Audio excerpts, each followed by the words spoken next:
Queremos en esta mañana, amados, poder ir juntos a la Escritura. Vamos a estar viendo el capítulo 3, último capítulo de este libro del profeta Joel. Dios mediante, vamos a ver completo este capítulo. Pero déjeme hacerle algunas preguntas y recapitular antes de leer este pasaje.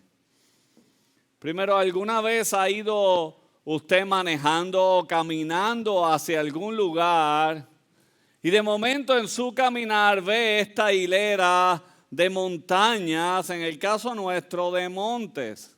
Y cuando los miramos a lo lejos, nuestra impresión es que están, ¿qué? Bastante cerca. Nosotros decimos, bueno, de ahí a ahí es un paso. Pero según continuamos el camino, o quizás si nos aventuramos a caminar de monte a monte, nos damos cuenta de algo. Nos damos cuenta que la distancia era mucho más grande de la que nosotros pensábamos.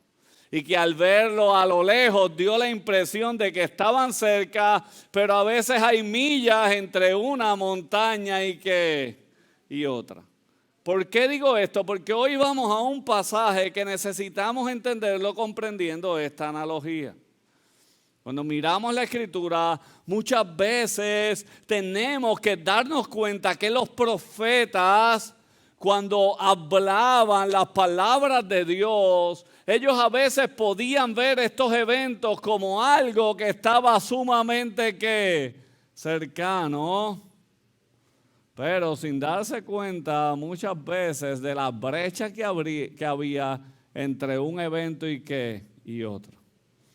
Por lo tanto, ellos profetizaban de cosas que en su sentido algunas sí eran inminentes y cercanas, pero profetizaban de cosas que mucho tiempo después sería que se llevarían a cabo.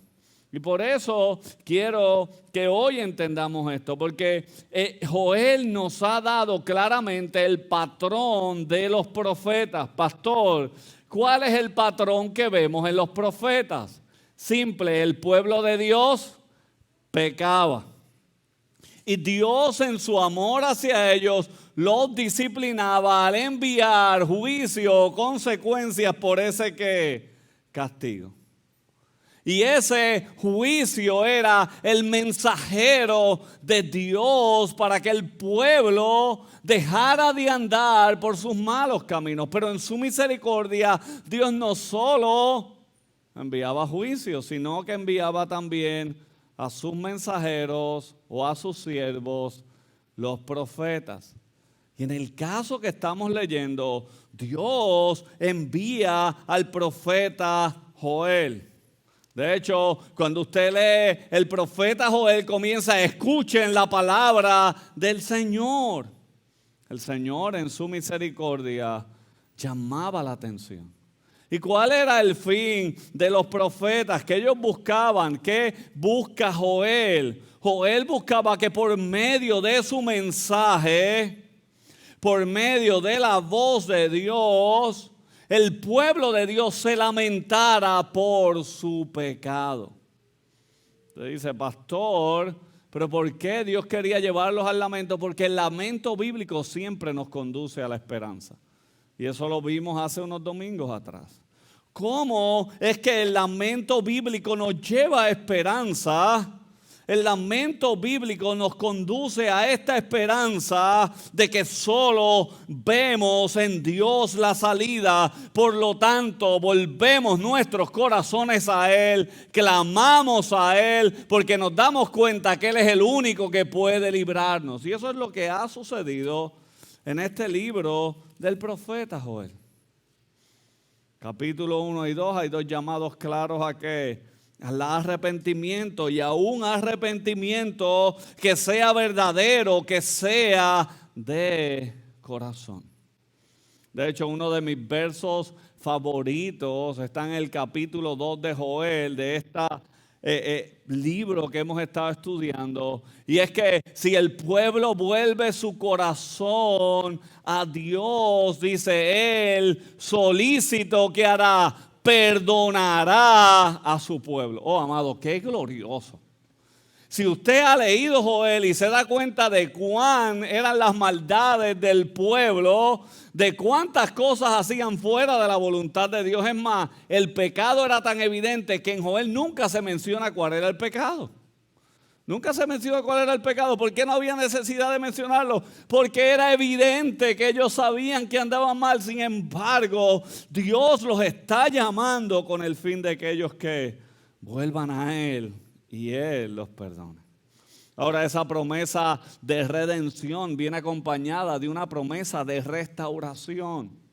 Por eso uno de los pasajes maravillosos los vemos en Joel 2, 22 al 27, donde los llama a que alegrarse. Alegrarse, y el Señor les dice: yo les voy a devolver todo lo que ustedes han perdido. Es interesante porque el Señor dice: aún los años que han perdido, yo los voy a restituir. Y si hay algo que nosotros pensamos que no se puede recuperar, es el tiempo, y en un sentido es cierto, pero Dios lo que está diciendo: todo lo que hubiesen producido en ese tiempo, yo voy a hacer que lo produzcan y aún con creces. Amado, la promesa del Señor hacia ellos es una promesa de restauración. Ahora, el profeta entonces apunta a una promesa mucho mayor, y fue lo que vimos la semana pasada. Joel 2, amado, 28 y 29, Joel comienza a decir: y sucederá que después de esto derramaré mi espíritu sobre toda carne. Joel entonces apunta a algo que trasciende más allá de ese pueblo a que él le está hablando. Y Joel está llevando a que ellos vean la gloriosa promesa de que un día, amado, un día, como bien Pastor Juan lo expuso, el Espíritu Santo habitaría en aquellos que son su pueblo. Oh, amado, Joel estaba profetizando acerca de lo que tú y yo experimentamos hoy. Porque todos aquellos que somos del Señor, todos aquellos que pertenecemos al Señor, hay algo o hay alguien que vive en nosotros, y es el Espíritu Santo. Mire cómo Pablo lo dice en Efesios 1, 12 al 14. El propósito de Dios fue que nosotros los judíos, que fuimos los primeros en confiar en Cristo, diéramos gloria y alabanza a Dios. Y ahora ustedes, los gentiles, hablando de nosotros, también han oído la verdad, la buena noticia de que Dios los salva. Además, cuando creyeron en Cristo, Dios los identificó como suyos al darles el Espíritu que Santo, el cual había prometido tiempo atrás. ¿A qué se refiere Pablo? A la profecía de Joel. ¿A qué se refiere Pablo? A lo que Dios desde tiempos antiguos había prometido por medio de sus mensajeros. El verso 14 dice: el Espíritu es la garantía que tenemos de parte de Dios de que nos dará la herencia que nos prometió y de que nos ha comprado para que seamos su pueblo. Dios hizo todo esto para que nosotros le diéramos gloria y alabanza. Oh, amado, ¿entiende dónde estamos? Joel nos ha llevado del pueblo de Israel a una realidad presente. Dios en su palabra nos ha apuntado a esta gloriosa esperanza que nosotros tenemos, para que por medio de nuestras vidas, en las cuales habita el Espíritu de Dios, nosotros podamos dar que toda gloria y alabanza al Señor. Y yo no sé usted, pero yo le doy gracias a Dios. Porque el Espíritu Santo vive en nosotros, habita en nosotros. Es que yo sé que Filipenses 1:6 es verdad. Que el que comenzó la buena obra la va a perfeccionar. Por el Espíritu Santo es que yo sé que Él me ha salvado, porque es la garantía, es la promesa de que yo soy su pueblo. Porque es el Espíritu el que da testimonio a nuestro espíritu de que nosotros somos ¿qué? Hijos de Dios. Oh, amado, pero el profeta Joel no termina ahí. El libro no termina con la promesa del Espíritu Santo. Ese no es el final. Oh amado, el pasaje ahora dirige nuestra atención a otra esperanza gloriosa.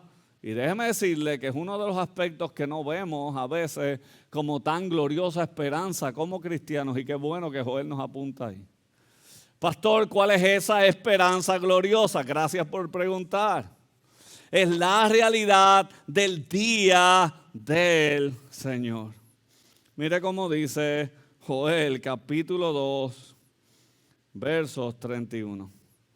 El sol se convertirá en tinieblas y la luna en sangre antes que venga el día grande y espantoso, dice Reina Valera, del Señor. Antes de que venga el día grande y terrible, digan esas otras versiones. Y yo sé cuál es la pregunta, déjeme hacerla por usted. La pregunta es, ¿cómo es que este día grande y terrible es un día de esperanza para el pueblo de Dios? ¿Cómo esto es una promesa gloriosa para nosotros? Y eso es precisamente lo que Joel capítulo 3 va a responder. Así que vamos a leer juntos ahora Joel capítulo 3, son 21 versículos, pero queremos leer cada uno de ellos. Así que leemos juntos la palabra del Señor. Porque he aquí en aquellos días y en aquel tiempo, cuando yo restaure el bienestar de Judá y Jerusalén, reuniré a todas las naciones y las haré bajar al valle de Josafat. Y allí entraré en juicio con ellas a favor de mi pueblo y mi heredad Israel, a quien ellas esparcieron entre las naciones y repartieron mi tierra. También echaron suerte sobre mi pueblo, cambiaron un niño por una ramera y vendieron una niña por vino para poder beber. Además, ¿qué tienes que ver conmigo, Tiro, Sidón y todas las regiones de Filistea? ¿Os queréis vengar de mí?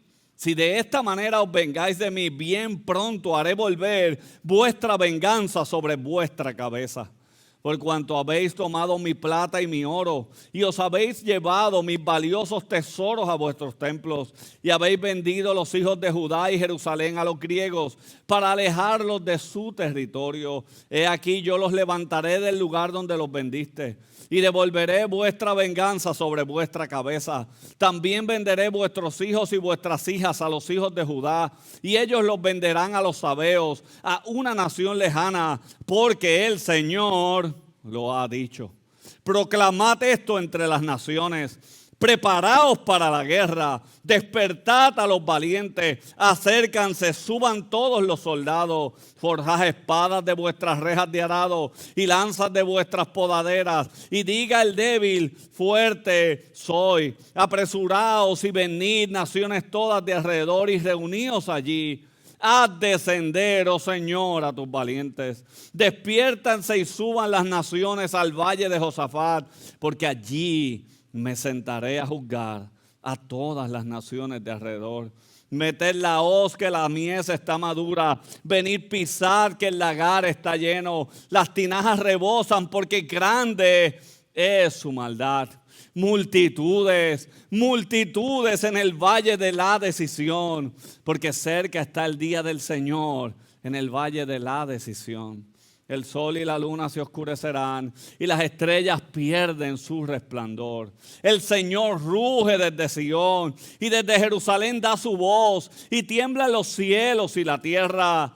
Pero el Señor es refugio para su pueblo y fortaleza para los hijos de Israel. Entonces sabréis que yo soy el Señor vuestro Dios, que habito en Sión mi santo monte, y Jerusalén será santa, y los extranjeros no pasarán más por ella. Y sucederá que en aquel día los montes destilarán vino dulce, las colinas manarán leche, y por todos los arroyos de Judá correrán las aguas. Brotará un manantial de la casa del Señor, y regará el valle de Sitín. Egipto será una desolación, y Edom será un desierto desolado, por la violencia hecha a los hijos de Judá, en cuya tierra han derramado sangre inocente.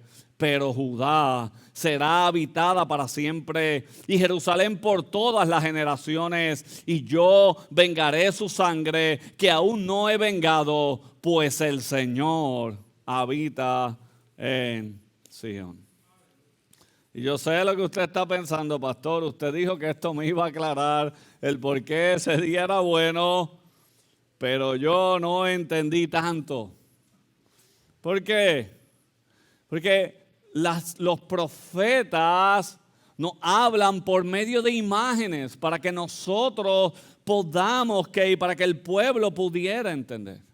Pero yo creo que lo importante es que nos enfoquemos en lo que es el tema de nuestra serie y lo que es la palabra que más comúnmente, la expresión que más comúnmente vemos en este libro, y es la expresión el día del Señor. ¿Y por qué necesitamos ver el día del Señor? Porque esa es la otra promesa. Va a venir el día del Señor y ese será un día bueno para el pueblo de Dios. ¿Cómo ese día grande y terrible? ¿Qué es lo que quiere decir este aspecto del día del Señor en la Biblia? Son preguntas genuinas que podemos hacernos. Primero, amado, el día del Señor se refiere a momentos en que Dios directamente interviene en los asuntos del tiempo. Y ahí podemos llamar pequeños días del Señor que apuntan hacia ese gran día del Señor desde el cual nos habla este pasaje. ¿Y por qué no podemos entender a veces cómo esto puede ser un momento bueno para nosotros? Porque algo que olvidamos es que el juicio en la Escritura es una moneda de dos caras.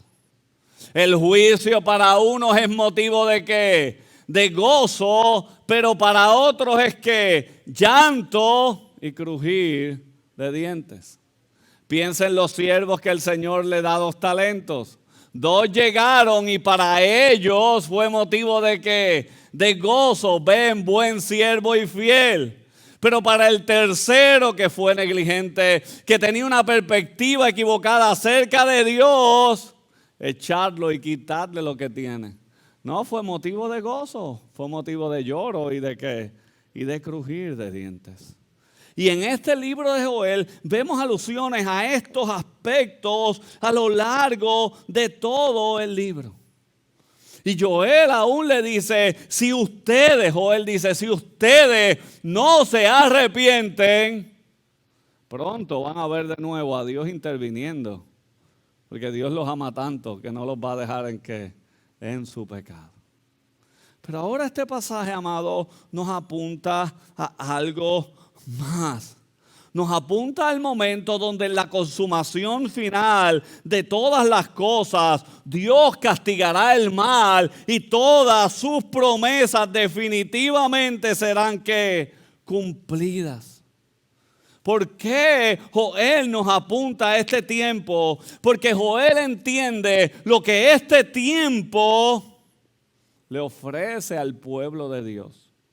La pregunta es, ¿entendemos nosotros lo que eso implica para nuestras vidas?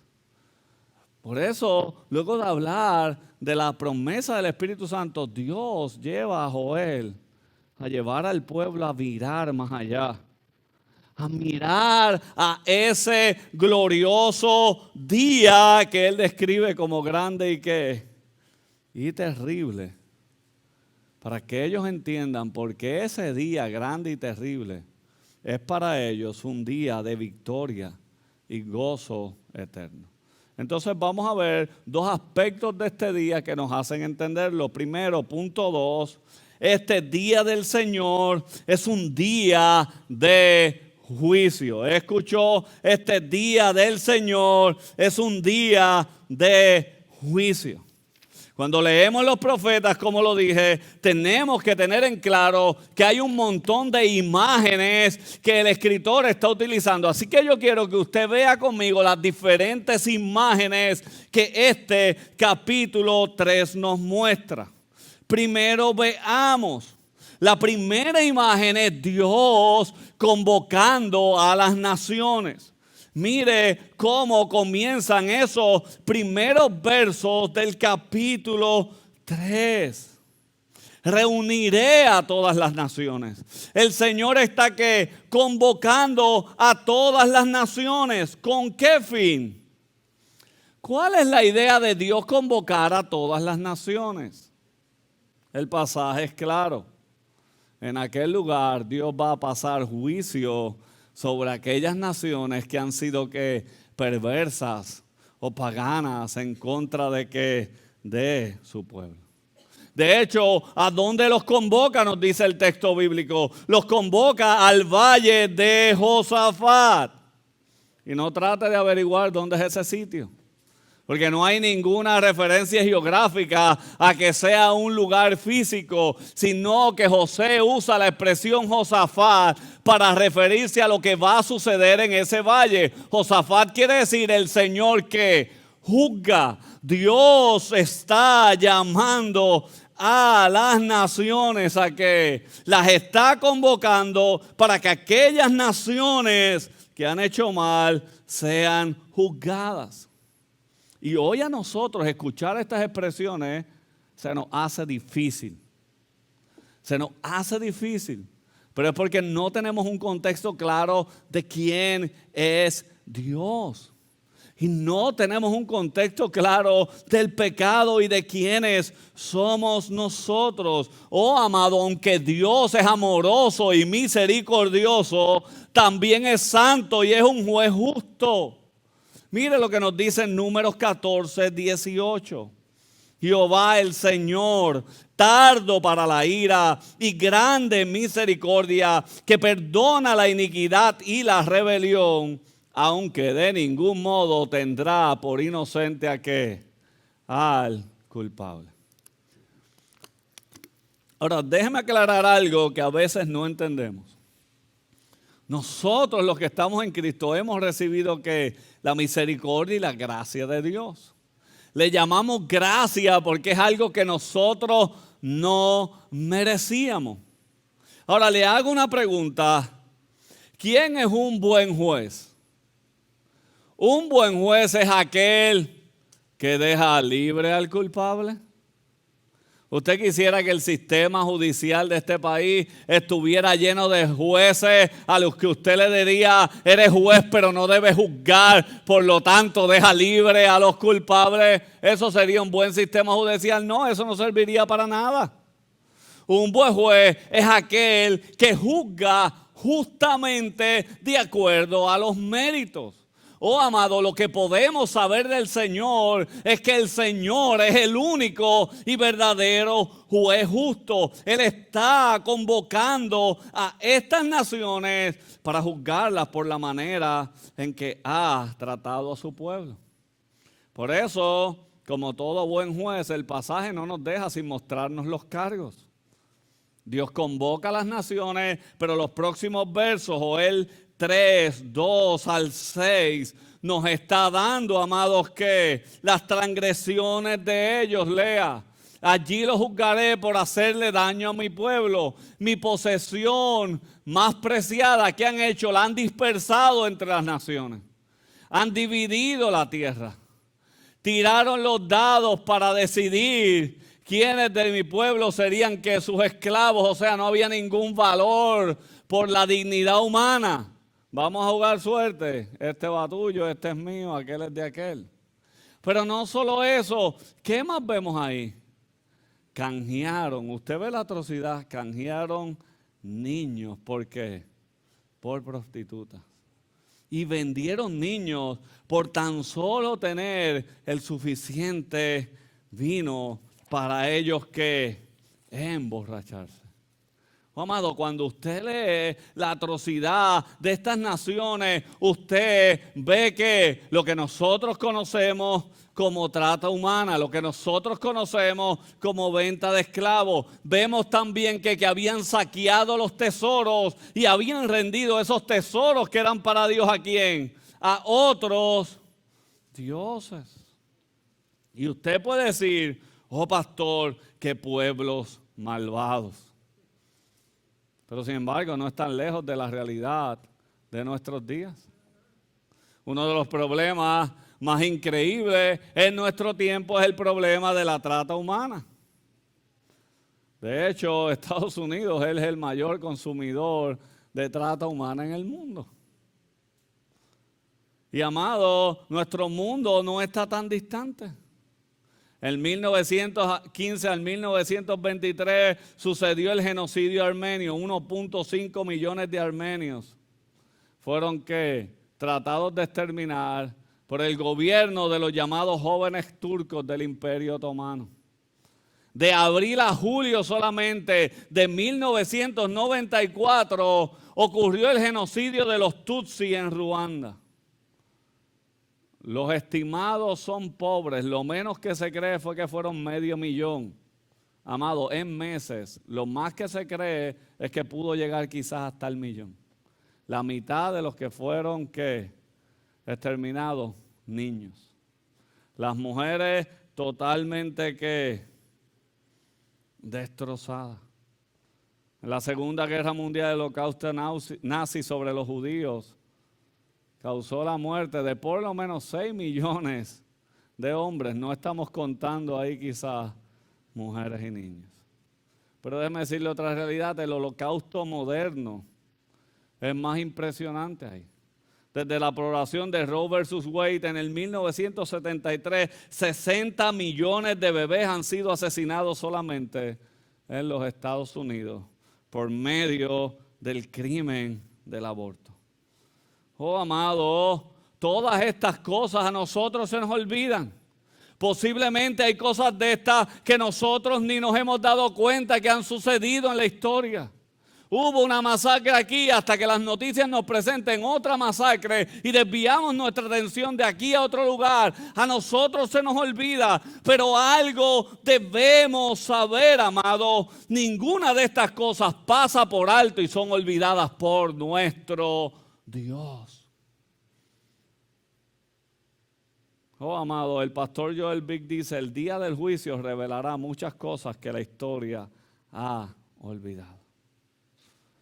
Amados, el Señor está juzgando a los enemigos de su pueblo, pero a la vez el juzgar a los enemigos de su pueblo implicaba que su pueblo iba a volver de la cautividad a su tierra. Y esto es porque este aspecto del juicio para nosotros es un aspecto glorioso. Porque el juicio a los enemigos del pueblo de Dios implica libertad para el pueblo de Dios. Pero nosotros no lo vemos muchas veces de esa manera. Piense esto, el pueblo de Israel es sacado ¿de qué? De la esclavitud en Egipto. ¿Y qué Dios hace luego? Los envía a cruzar el Mar Rojo. ¿Y cuál es el gran propósito al final detrás de cruzar el Mar Rojo? ¿Qué sucede mientras ellos cruzan el Mar Rojo? ¿Cuál es el evento extraordinario que sucede allí? ¿Qué es lo que sucede? Que todo el ejército de Faraón es destruido ahí.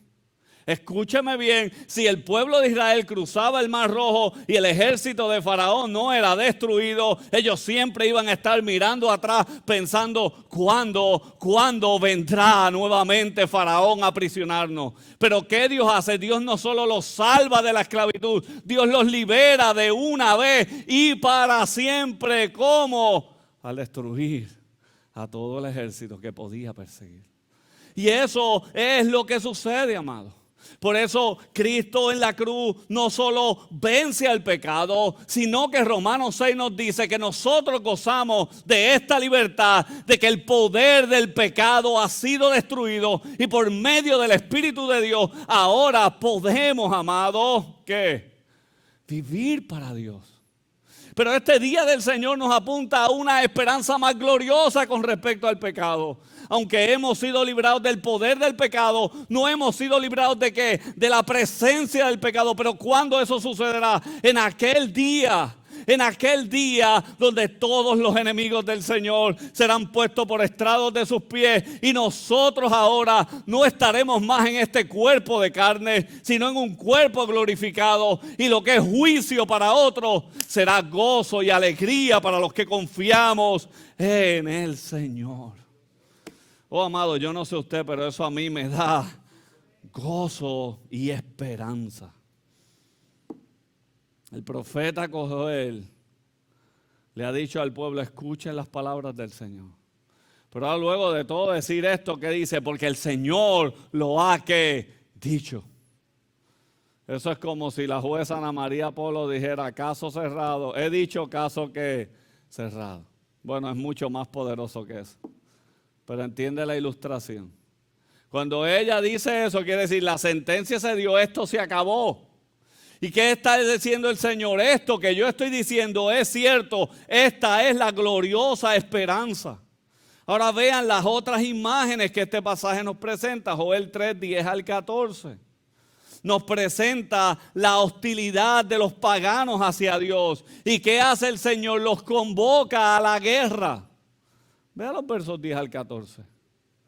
Todos, amados, son tan hostiles que aún los que no deben ir a la guerra, o sea, los débiles, se prestan y son llamados para ir contra el Señor. Déjeme decirle algo.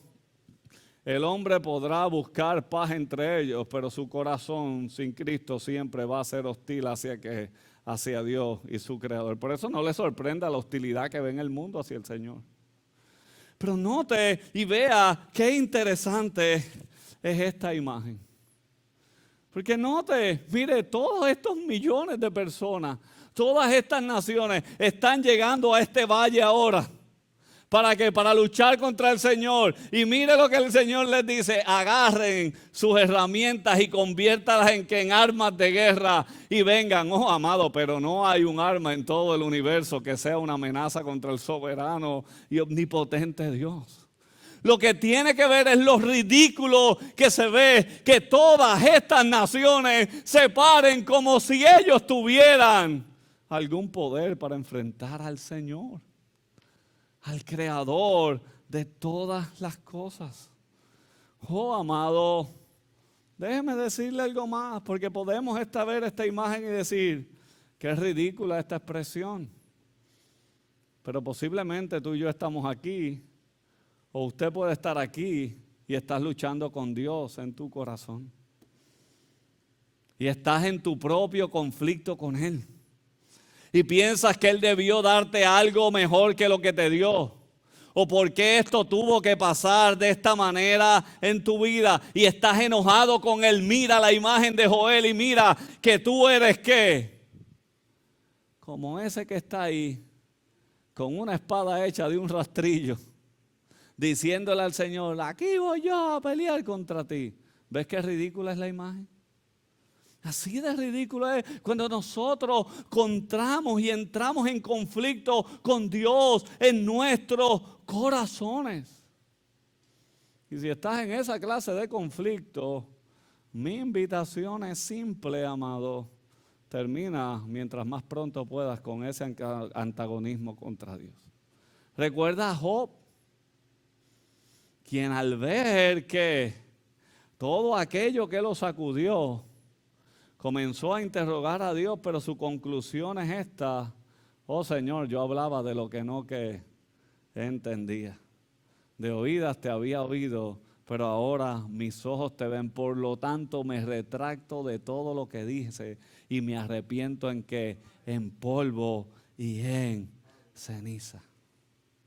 Oh, amado, pero déjeme pasarle a la parte buena del mensaje en los últimos minutos que nos quedan.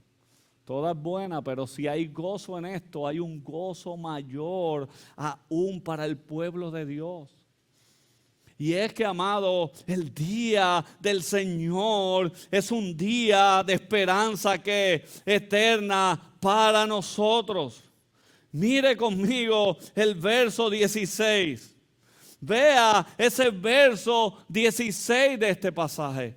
Note lo que sucede. Todas las naciones están reunidas, pero ¿qué hace el Señor? El Señor ruge. El Señor, ¿qué hace? Ruge.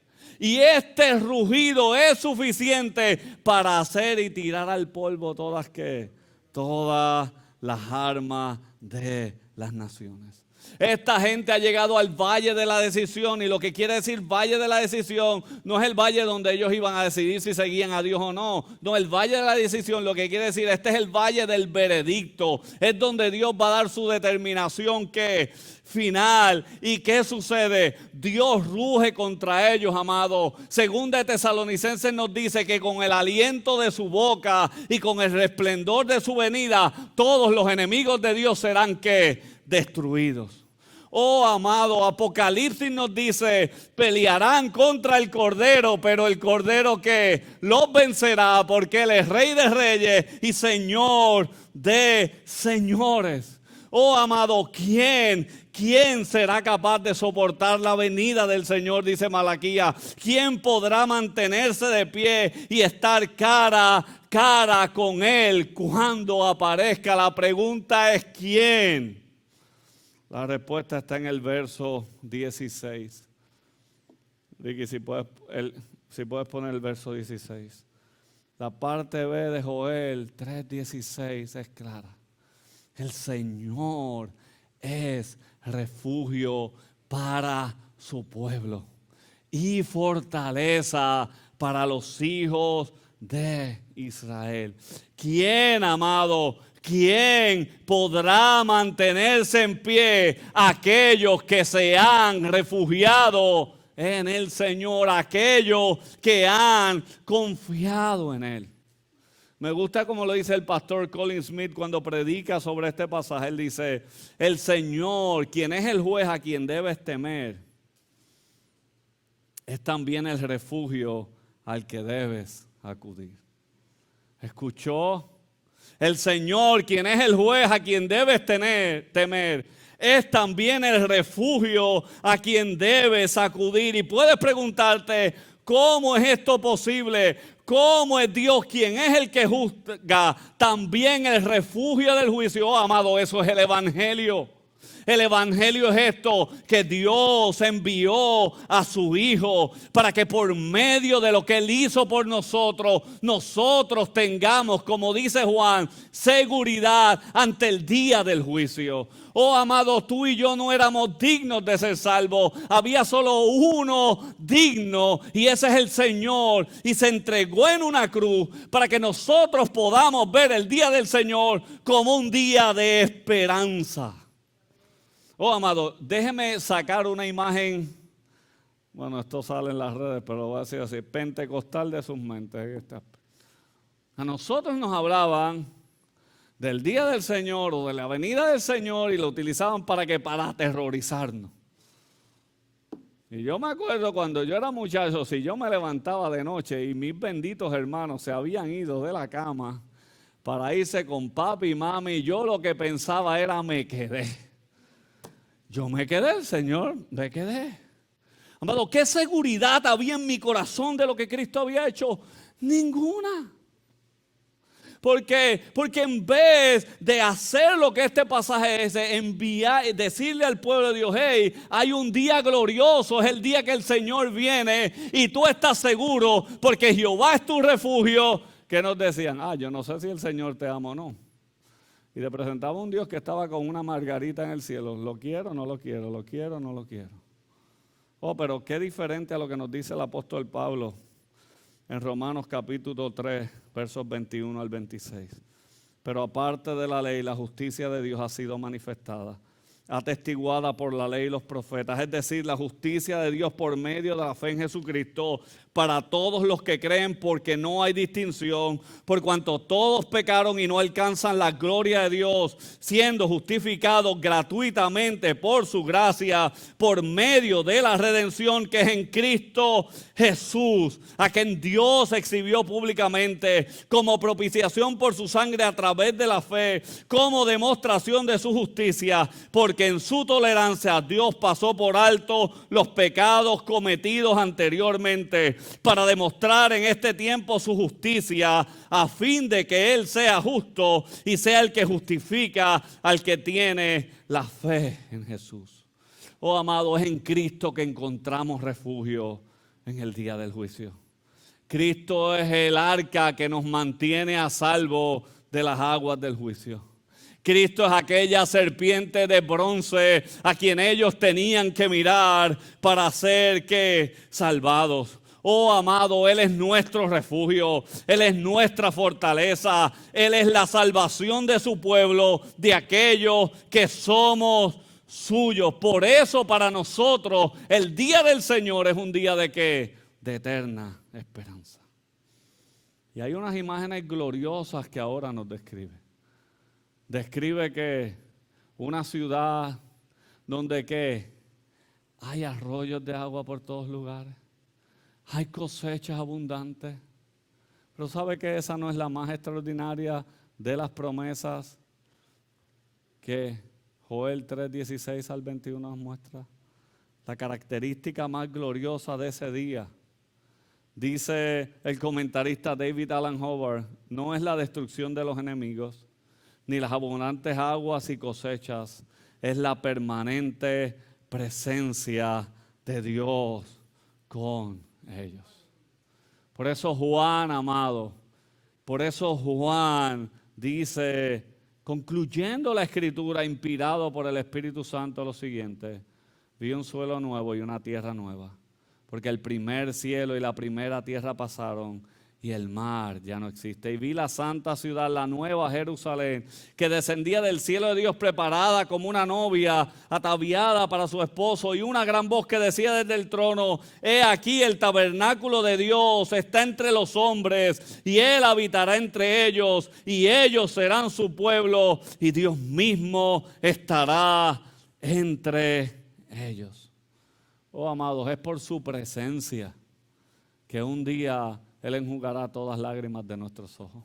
Y ya no habrá más llanto, ni dolor, ni clamor, porque el Señor es nuestro refugio. Déjame terminar de esta manera hoy. ¿Es el Señor realmente nuestro refugio? Si estás aquí, la pregunta que tienes que hacerte es: ¿has puesto verdaderamente tu confianza en Él? ¿Has vuelto tu corazón a Él? Ahora, si lo has hecho, y como muchos hemos creído en el Señor y por eso estamos aquí en esta mañana, mantengámonos firmes y vivamos con confianza en este mundo, porque tenemos la seguridad de esta gloriosa esperanza. Vivamos con nuestra confianza puesta en el Señor.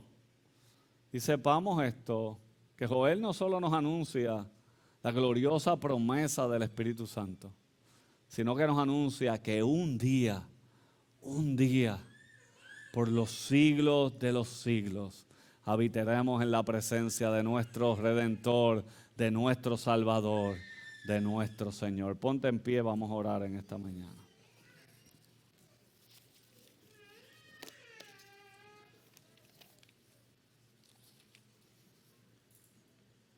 Ahí donde estás, inclina tu rostro.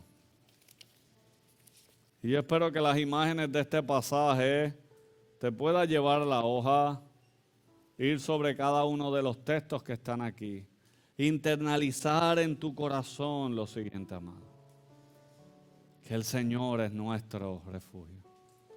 Por eso el Salmo 2 que leímos al inicio, que es un salmo que habla básicamente de cómo los pueblos se levantan contra el Señor, y el Señor solo los mira y se ríe. Pero el salmista termina diciendo: oh, el Señor pasará juicio sobre las naciones, pero Él es un refugio seguro. Cuán bienaventurados son todos los que en Él confían. Oh, amado, si has confiado en Él, hoy es una mañana para estar felices y gozosos, porque el Señor es nuestro refugio. Oh Dios, ayúdanos a entender tu verdad en esta mañana. Ayúdanos, Señor, si hay en nuestros corazones conflictos contigo, que en esta mañana sea la mañana en que escuchemos el llamado que la Escritura nos hace. Volvamos nuestros corazones a ti. Y como Job digamos: Señor, me arrepiento verdaderamente. En silicio y en ceniza, señales de que había una profunda convicción en su corazón de su pecado, pero una profunda convicción de la misericordia de Dios. Oh Señor, ayúdanos a mirar con esperanza al futuro. No por lo que va a pasar en noviembre, Señor. No, nuestra mirada va mucho más alto, Señor. Nuestra confianza está en ti, Señor. Nuestra esperanza no está en candidatos ni en partidos. Nuestra confianza y nuestro refugio es el Señor. Y por eso pase lo que pase, nosotros podemos vivir confiados en ti.